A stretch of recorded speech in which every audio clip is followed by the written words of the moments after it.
अन्न का मोल। प्रवीण आज भी आधी रोटी और थोड़ी सब्जी छोड़कर उठ गया।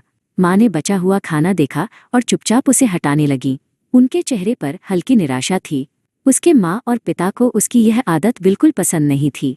प्रवीण हमेशा अपनी ज़रूरत से ज़्यादा खाना थाली में परोस लेता था। खाते समय उसे लगता था कि वो सब खा लेगा, लेकिन पेट भरने के बाद बचा हुआ खाना वो थाली में ही छोड़ देता था। सिर्फ घर में ही नहीं, बल्कि होटल में जाने पर, शादी ब्याह में, जन्मदिन के कार्यक्रमों में या किसी भी दावत में वो ऐसा ही करता था। उसकी माँ उसे अक्सर समझाती थी, बेटा पहले थोड़ा लो, ज़रूरत पड़े तो फिर से ले लेना, लेकिन खाना बर्बाद मत करो। पिता भी कहते थे, खाने का हर दाना बहुत मेहनत से तैयार होता है। लेकिन प्रवीण को यह बात ज़्यादा महत्वपूर्ण नहीं लगती थी। वो हमेशा कहता, अरे माँ, थोड़ा सा ही तो बचता है, उससे क्या फ़र्क पड़ता है। माँ पिता एक दूसरे की ओर देखते और चुप हो जाते। कुछ दिनों बाद गर्मियों की छुट्टियां शुरू हो गईं। प्रवीण के पिता ने तय किया कि इस बार उसे गांव में दादाजी के पास भेजा जाए। दादाजी का बड़ा खेत था, वे खेती करते थे और गांव में उनका बहुत सम्मान था।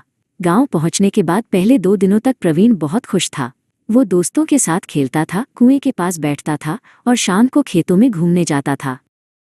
तीसरे दिन सुबह सुबह दादाजी ने उसे जगा दिया। प्रवीण, चलो आज मेरे साथ खेत में। प्रवीण ने आंखें मलते हुए पूछा, इतनी सुबह? अभी तो सूरज भी नहीं निकला। दादाजी मुस्कुराए।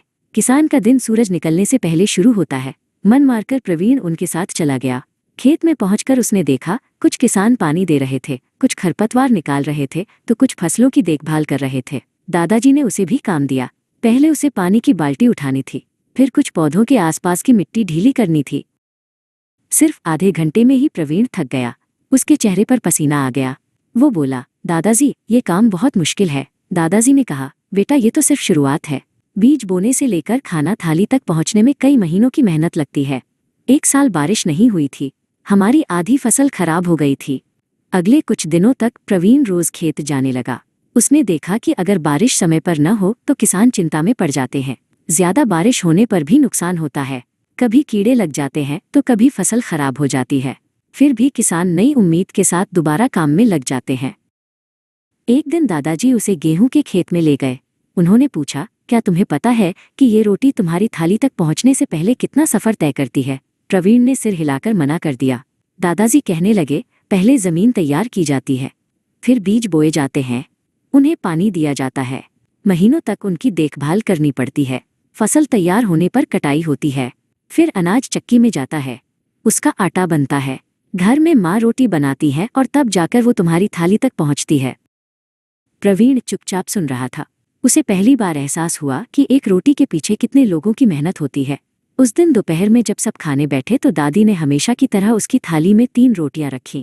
प्रवीण थोड़ा रुका और बोला, दादी मुझे पहले 2 ही दीजिए, ज़रूरत होगी तो मैं फिर ले लूँगा। दादी मुस्कुराईं।